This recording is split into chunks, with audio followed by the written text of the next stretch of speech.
हमारे लिए सुंदर सर जी 2 मिनट आप मेरा साथ दीजिए। अब बैठ जाओ 2 मिनट साथ दीजिए एक कीर्तन के साथ। धाम धनी धनी जी हमारे, धाम धनी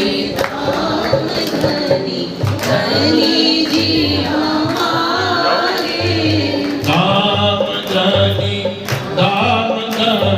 धनी जी हमारे, धाम धनी जी हमारे।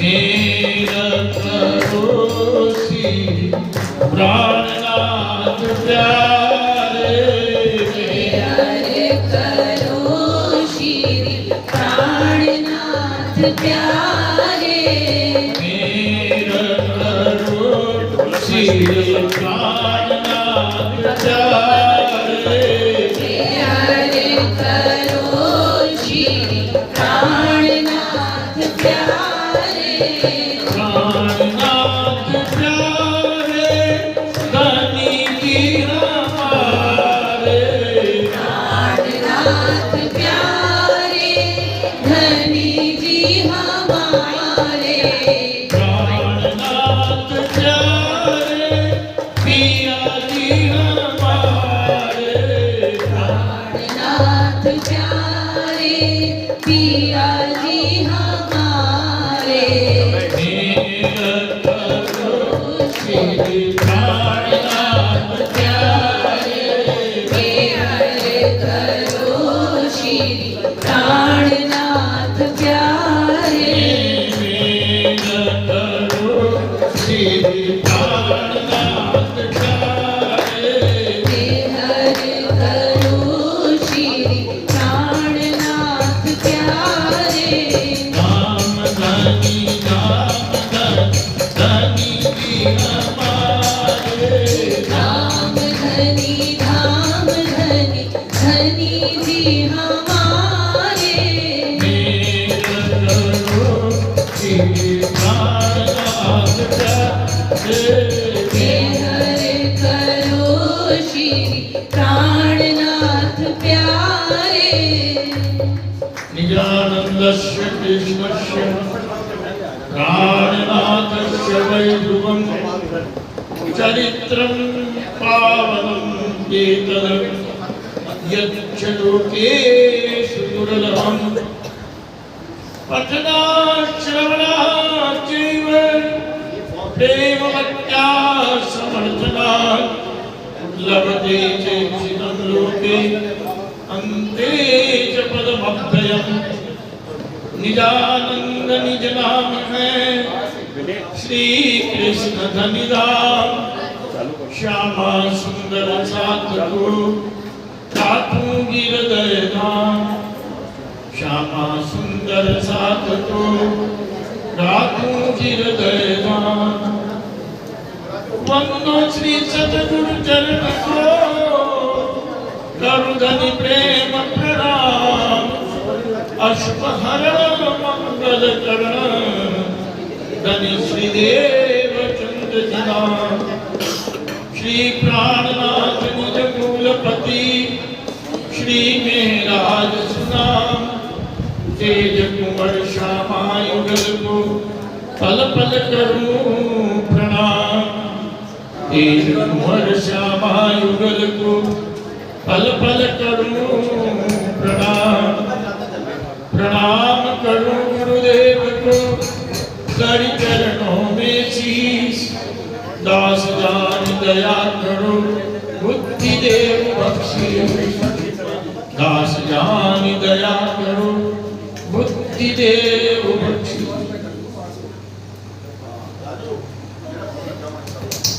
बोलिए कृष्ण कन्हैया लाल की, निजानंद स्वामी की, बोलो श्री प्राणनाथ प्यारे महारानी बाईजूराज की, महाराजा छत्रसाल की, सदगुरु महाराज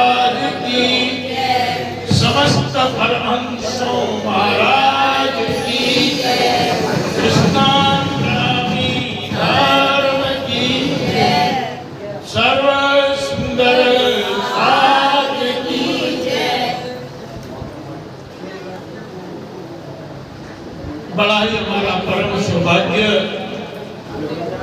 200 मील मूल मिलावे का दर्शन यहाँ बैठ करके इस 5 अखंड पारायण महोत्सव में कर रहे हैं।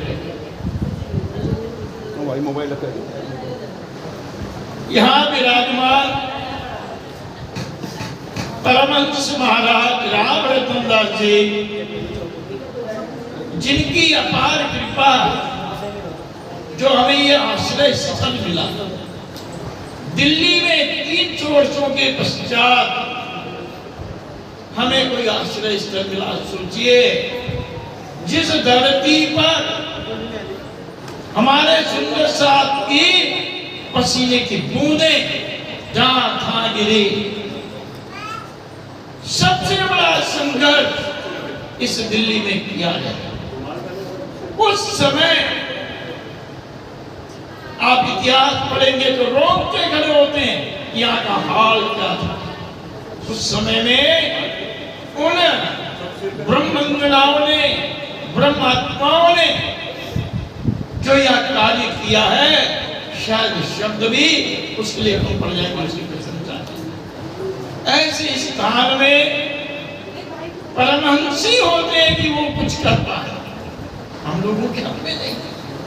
ऐसे परमहंस महाराज ने हमें यह आश्रय स्थली दी। उन्हीं आश्रम से इस महोत्सव में शेरपुर धाम वहां से पधारे हुए वहां के संचालक महोदय श्री राजकुमार जी पालीवाल, मुझे थोड़ा अच्छा लगता है कहने में, जो संबंध उनका राजस्थान से भी, पूर्वज राजस्थान के, और मैं भी वहीं से। ऐसे पालीवाल जी हमारे मध्य में आज विराजमान है। साथ ही साथ मेरे गुरु स्थान, उनके बाल्यकाल जहाँ व्यतीत हुआ, उस पूर्वांचल कृष्ण प्रणामी धर्म सभा की अध्यक्षा वाणी भीतर भागवत विराट चर्चनी का कहें, सबके द्वारा प्रचार करने वाली बहन गोपिका जी, विदुषी बहन गोपिका जी, साथ ही में शिरोमणि सुंदर साथ और अति विनम्र प्रधान जो इस स्थान को मिले, उनकी शोभा भी अपरंपार, अति विनम्र। मैंने तो इससे विनम्र शायद सोचता हूं कोई है कि नहीं। ऐसे हमारे मुकेश जी कुकरेजा जी और उनके सारे साथीगण, प्राणदार प्राण प्रिय प्यारे प्यारे सुंदर साथी, माताओं बहनों भाइयों, समय बहुत हो चुका है, लेकिन पूरी रात्रि जागना। आज की रात, पहले शाम बोला करते थे, शाम नहीं रात, आज की रात रमहंस जी के नाम। चलिए कुछ देर के लिए, क्योंकि जिसका आरंभ भी वाणी से होता है, उसी वाणी ने हमको यहाँ एकत्रित किया है, उसकी छोटी सी थोड़ी सी चर्चा की जाए। बड़े ध्यान से होकर के आप श्रवण करें। वाणी चर्चा में कंसंट्रेशन आवश्यक है, उसको साधारण नहीं समझना चाहिए, क्योंकि वाणी वो है जिसकी प्रतीक्षा करोड़ों करोड़ों वर्ष तपस्यारत मुनियों ने की। हम तो ब्रह्म में आए हैं ना, सीधे आए हैं और सीधे ही चले जाएंगे। लेकिन जिन लोगों ने, अभी अभी आपने वाणी का प्रकरण सुना था, इस वाणी के कारण कितनी तपस्याएं की है लोगों ने, करोड़ों करोड़ वर्ष।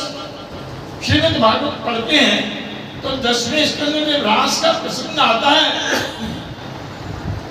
वो पढ़ के हैरान होते हैं। टिप्पणी में हनुमान प्रसाद जी पोद्दार लिखते हैं, ये गोपियां कौन है जिनको हम साधारण गुजरियां समझ रहे हैं, ये है कौन? व्यक्ति के रूप में देखो तो बिल्कुल साधारण महिलाएं, साधारण व्रत की वनिताएं, मगर वो कौन है? अरे किसी ने तो 14 करोड़ वर्ष तपस्या की, और तपस्या करके जिनकी तपस्या की उनसे वरदान मांगा, मुझे गोपी बना दो। ये गोपियां कौन है? हे ब्रह्मात्माओं, सुंदर साथी, हम ही तो वहां अवतरित हुए, परम नाम से ब्रज में आए, रास में आए, और उनमें वो करोड़ों वर्ष तपस्या करने वाली वो ब्रह्मात्माएं जिसको संसार में ब्रह्मात्मा स्थान दिया है, उन्होंने उनमें प्रवेश करके और इस आनंद को लूटा।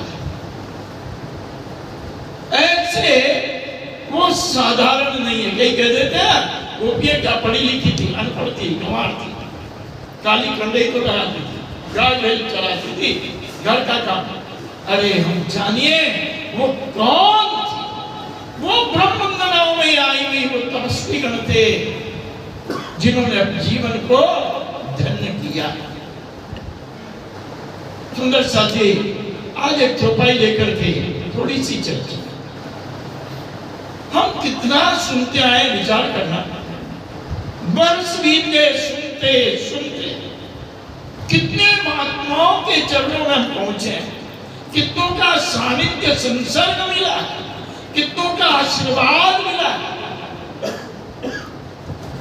कितनों ने हमें निहाल किया है।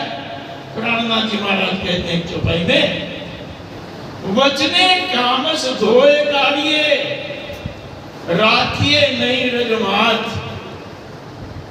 जोग बाई सर्वे जीतिए। आगे प्यारे सुंदर साथी, अद्भुत चौपाई, उसको हृदय में ठाकर देखिए। वचने कामस धोए काढ़िए, ये जो संतों के प्रवचन, उपदेश, ज्ञान जो सुनते हैं, ये किसके लिए? कामस धोए काढ़िए, ये वाणी किसके लिए? अच्छा सा प्रकरण सुन रहे थे, जैसे संसार किस तत्व से बना आप जानते हो? विराट किस तत्व? एक तत्व का नाम है मोह तत्व से। ऊर्ध्व मूलम अधः शाखा मश्वतम का, और संसार उल्टा में मोह से बना है। तो परम धाम किससे बना है? अब एक प्रश्न गा रहे थे, किससे बना परम धाम? कौन सा? हाँ, कौन सा तत्व है? और पूरा प्रकरण उसका है। जैसे परम धाम इश्क से बना है, राज्य का इश्क ही पर बना है, राज्य का इश्क ही श्यामा जी है, राज्य का इश्क ये 25 पक्ष है, ये ब्रह्मंगला है। ठीक इसके उल्टे, मोह से संसार बना, मोह से नारायण है, मोह से नारायणी सृष्टि होने से इस सृष्टि को नारायणी सृष्टि भी कहा जाता है। बड़ा सुंदर एक श्लोक है भागवत के अंदर, स्मरण कीजिएगा, दूसरे स्कंद में। और आपको मैं विशेष इसलिए स्मरण, क्योंकि यह शिरोमणि तीर्थंकर है। पहले तो ये बात मैं अक्सर किया करता हूं, यहां भी कर लेता हूं। और शायद पिछली बार रात को 12 बजे तक बैठे थे, कुछ चर्चा हुई थी शेरपुर में। मैंने कहा सुनने में आनंद आता है, सुनाने में जरा नहीं है। क्या बोले? सुनने में आनंद आता है या सुनाने में? तो झूठ मूठ तो यही बोलेंगे, सुनने में आता है। झूठ मत बोले, सुनाने बैठो, देखो सखीरी माइक रोग बुरो लगे हो या जो सुनाने बैठो ना, उसे लगता सुनाता ही रहो। सच्चे सुनाने में बड़ा आनंद है, लेकिन सुनाने वाले कब बनोगे? पहले सुनने वाले बनोगे। सुनकर के सुनाना है, सुन्नत जमात है, ये सुन करके वहां ईमान लेकर के आइए। और अगर सुनाने वाले नहीं बने तो आपको आनंद नहीं मिलेगा। तो जो बात सुनो आपकी आत्मा साक्षी देती हो, उस क्योंकि सत्य की साक्षी सत्य ही देती है, वो हमारी आत्मा है। तो हमारा कर्तव्य है कि जो बात सुने उसे पुनः दोहराएं। ये सदगुरु महाराज के जमाने से होता रहा। सदगुरु महाराज की चर्चा सुनते थे, इंद्रावती जी उसे पुनः सुनाती थी। बिहारी जी चर्चा करते थे, चर्चा महामती जी किया करते थे। प्राणनाथ जी चर्चा करते थे, रात भर बैठ करके उस समय के जो सिरदार शिरोमणि थे उस चर्चा किया करते थे। कितना आनंद आता, पहले सुनते थे फिर सुनाते थे। और कहीं त्रुटि होती थी तो तुरंत हम सोचते प्राणनाथ जी सो रहे, सोते ही नहीं थे, सोए लेटे, पर उनका चित्त कहाँ होता था। सुनना चाहती एक प्रश्न और कर लो बीच में, समय तो बहुत कम रहता बोलने के लिए, वाणी के लिए बहुत कम रहता, पूरी रात तक गाने के लिए। एक प्रश्न कर लेता हूँ, श्रृंगार आप पढ़ते हो, थोड़ा थोड़ा मैं भी कभी पढ़ लेता हूँ। बताइए, जो अंगों का वर्णन किया, ये प्रश्न पहले भी किया हुआ है, स्मरण होगा। जो अंगों का वर्णन किया उसमें सर्वोत्तम अंग वाणी ने किसको कहा? देखो, इनको स्मरण है, था सबको स्मरण है। श्रवण भी सर्वोत्तम क्यों कहा? इतने अंग हैं, सब तो धनी के हैं, सभी शरीर के हैं, लेकिन श्रवण को सबसे सर्वोत्तम क्यों कहा? क्योंकि जो आवाज, मैं यहाँ किसी को आवाज दूं, इतने लोग बैठे जिसको आवाज दूं उसके तुरंत एकदम मेरे को बुलाया जाएगा। इसी तरह से हम ये अर्जी प्रार्थना जो हम इबादत करते हैं, पूजा करते हैं, जिनका नाम लेते हैं, बोलते हैं, तो राज्य के श्रवण में पहुंचती है ये बात। ये प्रार्थना उन कानों तक पहुंचे, कान तक जब पहुंचती है तो राज्य की दृष्टि तुरंत, राज्य की दृष्टि चाहिए ना हमारे पर। जहां आप कहा ये सब बोलते हैं तो नजरें तो पड़े हमारे पर, जहां नजर कहा सोचिए आप। तो सुंदर साथी, मैंने इतना इसलिए कहा, अगर अच्छा लगे सुनो, उसे आगे सुनाते जाओ, आपको भी कंठस्थ हो जाएगा। तो कहते हैं वचने कामस धोए काढ़िए। ये हमारी अंदर की जो विकृतियां हैं ना, ये स्वतः नहीं जाती। इन विकृतियों को निकालने के लिए भी साधना चाहिए, और वो साधना वचनों से प्राप्त होती है। बड़ी गहराई इसके अंदर। एक ही चरण में इतनी गहराई कि मैं शायद 1 घंटे बोलूं, एक ही चरण की। आप जानते हो, ये जो मैं बोल रहा हूं, ये शब्द कहां तक पहुंच रहा है? कई बार लोग कहते हैं ये मत बोलो, ये ना मत करो, ये मत करो, ये वहां नहीं पहुंचता, ये नहीं। अरे पहले तो जरा विज्ञान में तो जाओ, हमारे आध्यात्मिक विज्ञान में जाइए, जिसने भौतिक विज्ञान को जन्म दिया है। ये शब्द कहां तक जाता है? सब विराट समझे में बताएगा कोई, ये शब्द की पहुंच कहां तक है जी? शब्द की पहुंच कहां तक है? कहां तक? विराट तो वो लंबा थोड़ा है नहीं, ए शब्द चित्त पहुंचे ही नहीं। जो भाई कहते हैं शब्द वहां नहीं पहुंचता है। अब यहाँ जितना बोलते रहो वहां नहीं पहुंचता है। क्या पहुंचता है? मगर ये शब्द कहां पहुंचता है? तो शब्द स्थूल है, और स्थूल सृष्टि का निर्माण ओंकार से शुरू होता है। बड़ी एलर्जी लोगों को, ओ मत बोलो बोलते हैं, नहीं हमारा धर्म नहीं है। अरे धर्म क्या, उसको जानो तो सही है। जिस शब्द को बोलने से सारी इंद्रियां सक्रिय हो जाती है, वहीं से ये शब्द आया है। ओम शब्द का जनक है, स्थूल सृष्टि ओंकार से। अब ये ओंकार की व्याख्या करने का समय तो मेरे पास या नहीं, कभी भागवत में सुना, बिना वाणी के ओंकार की व्याख्या नहीं हो पाएगी। आपको ये बता देता हूं, ये मैं दावे के साथ कहूंगा, आपके पास ताकत नहीं है, आप ओंकार की व्याख्या ही नहीं कर पाओगे, जो आप करते हैं वही कर पाओगे। और क्या लिखा वेदांत कहता है, ये जितने शब्द, ज्योतिष, व्याकरण, छंद, ये जितने भी हैं, ये सब अपरा विद्या में आते हैं। अपरा मतलब वहां पहुंचती नहीं है ये विद्या, ये सब वहां नहीं पहुंचते हैं। कृष्ण जी ने गीता में बड़ा सुंदर एक श्लोक कहा है, ज्ञान विज्ञान योग 7वें अध्याय में, भूमिरापरो वायु खम मनो बुद्धिरेव च अहंकार्ये इति हमें भिन्ना प्रकृतिरस्तदा।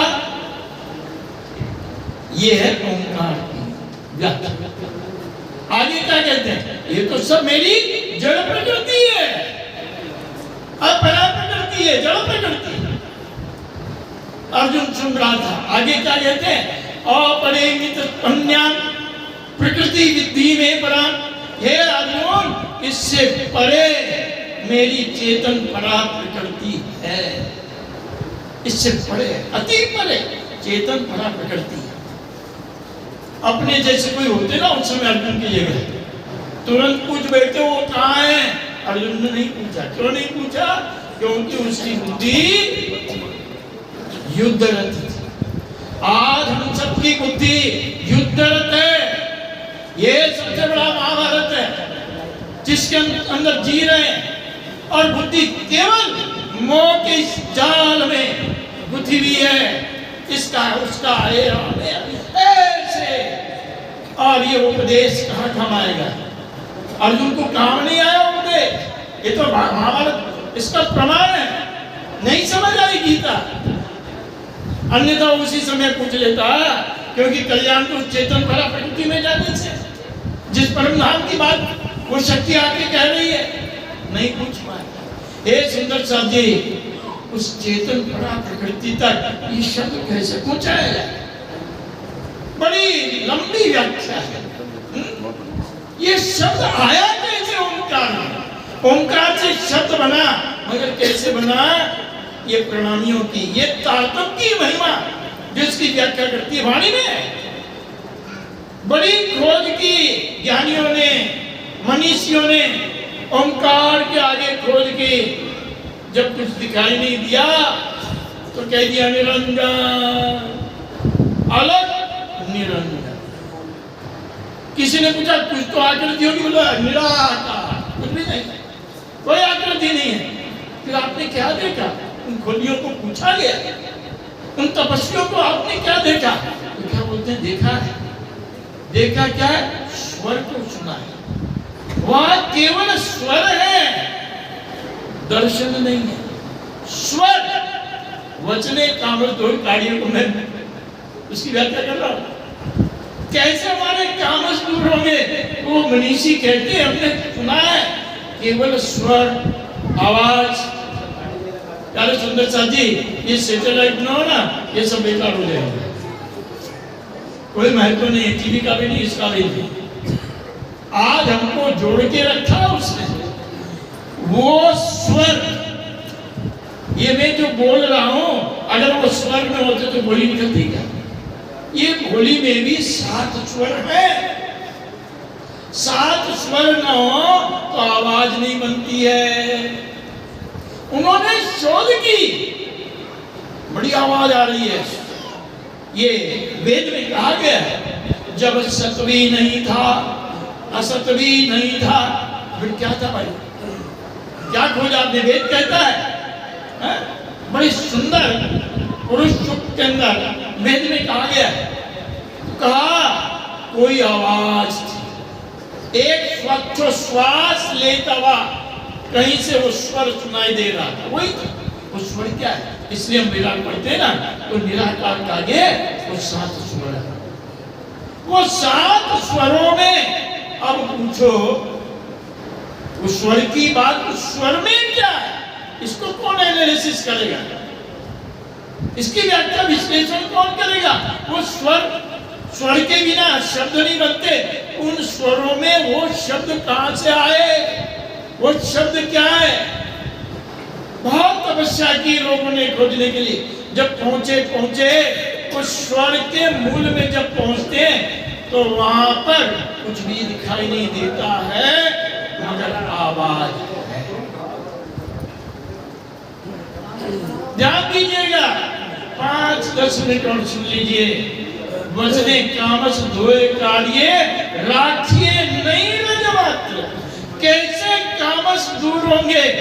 जोगवाई सर्वे जीतिए चारे थइए प्रेम ना पात्र।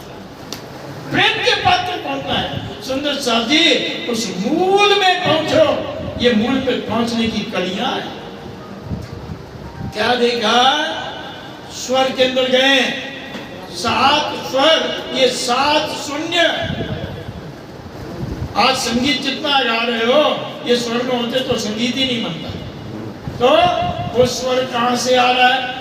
प्राणनाथ जी की वाणी ना होती तो हमें ये भी पता नहीं चलता कि कहां से आ रहा है। वाणी में एक चौपाई आती है ना, वेद क्या है? श्वास। नारायण की श्वासें वेद बनी।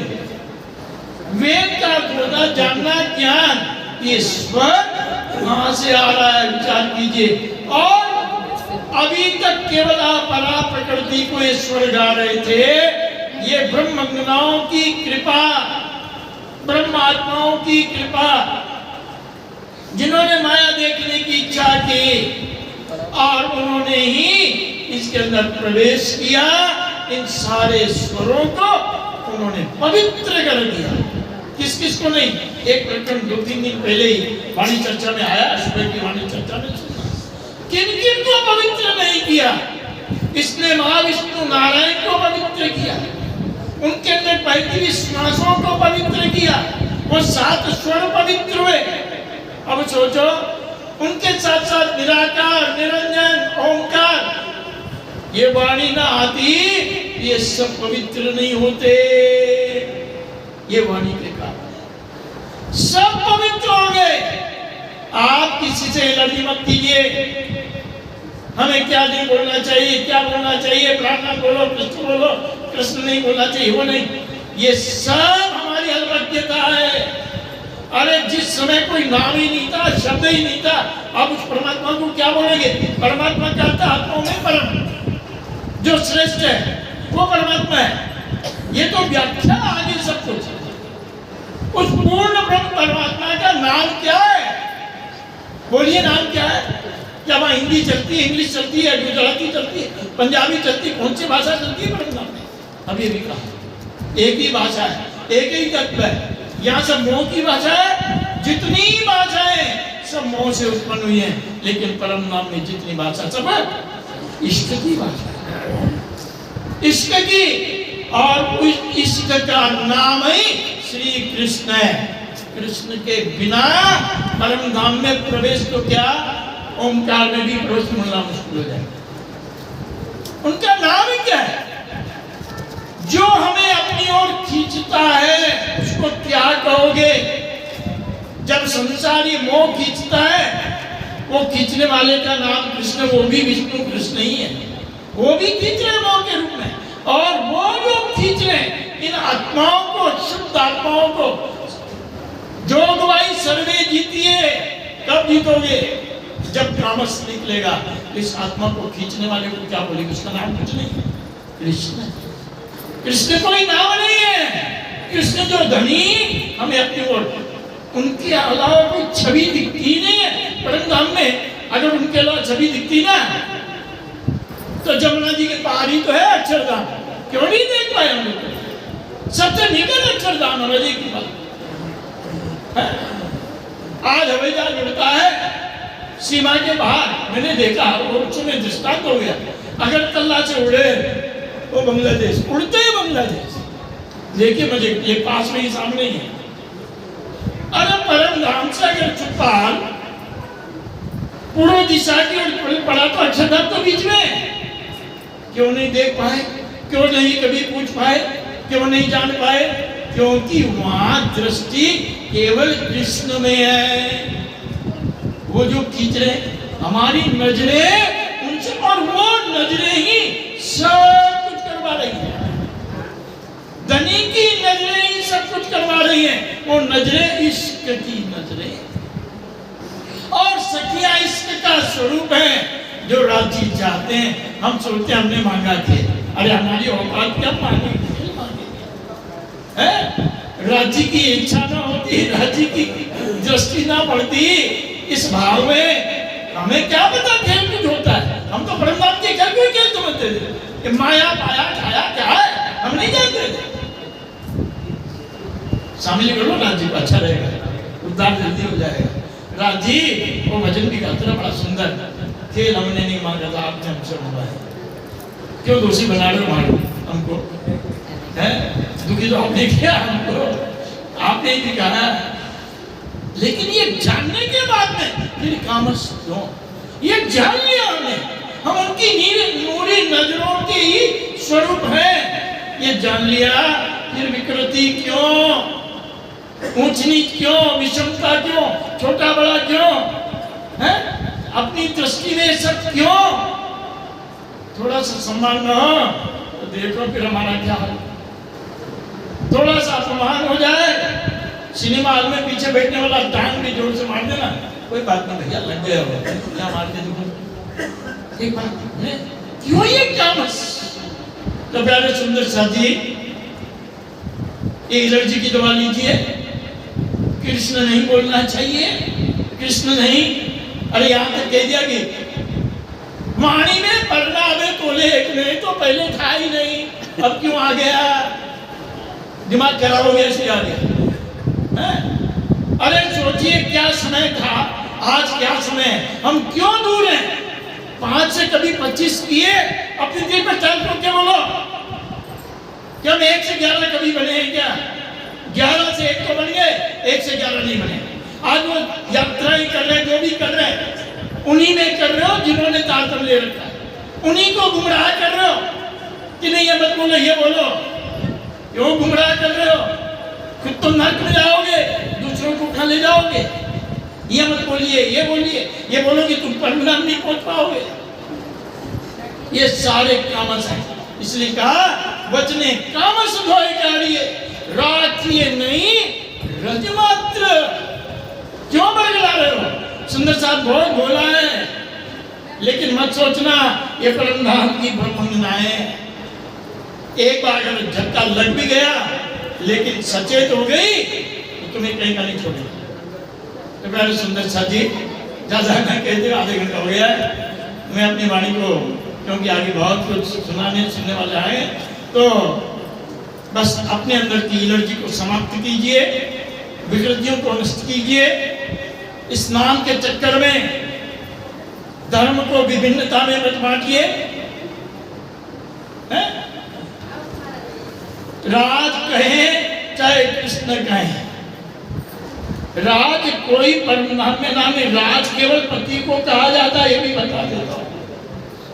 राज शब्द पति के लिए आता है।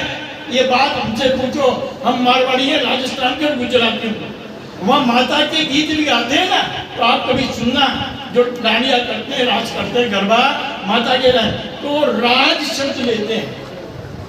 और हमारे मारवाड़ी, क्योंकि ये शब्द वहीं से निकला है। राज माने प्रेमी, बाबर राज हमारे यहाँ बोला जाता है, और प्रेमी तो परमात्मा से बढ़कर दूसरा कोई है ही नहीं। तो राज कोई शब्द नहीं है, प्रेमी हमारा धनी है। जैसे उनका नाम, क्योंकि वो हमें अपनी ओर खींच रहे हैं, उनका कृष्ण। अब संसार को विष्णु खींच रहे हैं, तो उनके लिए वो कृष्ण है, उनकी पहुंच वहीं तक है। कोई को महानारायण महाविष्णु खींच रहे हैं, उनके लिए वो कृष्ण है, किन्हें गोलोकी है तो वो कृष्ण। लेकिन हमें कौन खींच रहा है? इन आत्माओं को कौन खींच रहा है? तो बिना कृष्ण के धार नहीं है, ये निश्चित जान लेना, वो कृष्ण हमारे हैं। इसलिए कहा नाम धनी श्री उन परमहंसों ने कहा है, आप हमने नहीं, परमहंसों ने कहा। तो याद कीजिए, स्मरण कीजिए, और जो बात कही उसको याद कीजिएगा। सुनना ही नहीं, क्या करना है? हाँ, सुनाना है। 1 से 11 करना है, 11 से 1 करना है। अपने छाती में हाथ रखे वो पूरी वाणी याद होगी, खूब गाते होंगे, खूब गाते होंगे। 1 से 11 कभी किया है? कभी जाके बाहर बोल पाए हो? इसलिए मैं थोड़ी सूचना दे दूं आपको, हम किस तरह से कार्य करते हैं। बहुत कठिन काम है, जागनी करना कोई आसान काम नहीं है, और वो भी जागनी ब्रह्मात्माओं में। अभी 16 तारीख से हमारा कार्यक्रम है। हम लोग 2 मिनट के लिए आपको बता देता हूँ, एक समझिए प्रेरणा ही होगी, या जैसे भी हम लोग उन लोगों को बुलाते हैं जो हमारे बिल्कुल समर्पणी हो। कई लोग तो सोचते हैं प्रणामी कहाँ से, क्या है ना, प्राणनाथ कौन है? 2002 में जब मेला हुआ था तो लोगों को आश्चर्य गया, ये प्राणनाथ जी सिंधियों के पंजाबियों के। तो मैंने वहां कहा, मुझे बड़ी हंसी आती है, प्राणनाथ शब्द को नहीं जानते हो, आप सौभाग्यवतियां हो। आप माताएं, प्राणनाथ किसको कहा जाता है? एक पति के अलावा प्राणनाथ किसी को नहीं कहा जाता है, और दुनिया में ये पहला अवतार है जिसको प्राणनाथ कहा गया। आज तक कोई अवतार ऐसा नहीं हुआ जिसे प्राणनाथ कहा गया। तो पहले सुंदर सा जी अंदर है, उसको बाहर लाना है। तो हमने क्या किया है, ये 16 तारीख से आप YouTube पे जुड़ पाए, देखिएगा। एक जगह ब्यावर है हमारे मेड़ता के पास, पाली जिले में, तो वहाँ हमने कार्यक्रम कर रखा है। सब 99% और ही लोग, 1% लोग। तो 2-2 जनों के बीच में एक भागवत, एक गीता, भागवत, श्रीमद् भागवत गीता प्लस कईयों के जब मानो सुना तो बोलते ये तो प्रणामियों की भागवत है।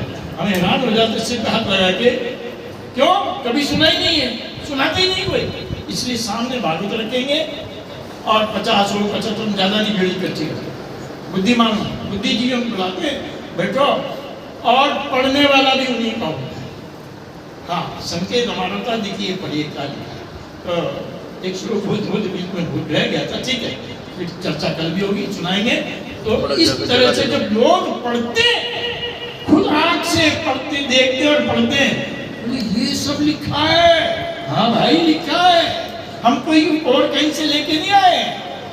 शास्त्र श्रवण श्री भागवत, इस बुद्धि को जागृत किया तो उस भागवत ने किया है, जिससे हम लोगों को एलर्जी नहीं। वाणी के अलावा क्यों नहीं बोल रहा? भागवत मत बोलो, गीता मत बोलो। इसीलिए अब 11 से 1 हो गए, 1 से 11 कभी नहीं बनता। यही आ तो मन में संकल्प लीजिए, 1 से 11 बनाना है। करंट लग जाएगा, बस तारे फैली हुई सारी। और 1 से 11 बनाने के लिए ये हमारे पास साधन है, श्रीमद् भागवत, गीता, पुराण, बिना पुराण विवेक न श्री प्राणनाथ प्यारे। कल अवसर मिलेगा सुबह हमारी चर्चा का, फिर सुनेंगे।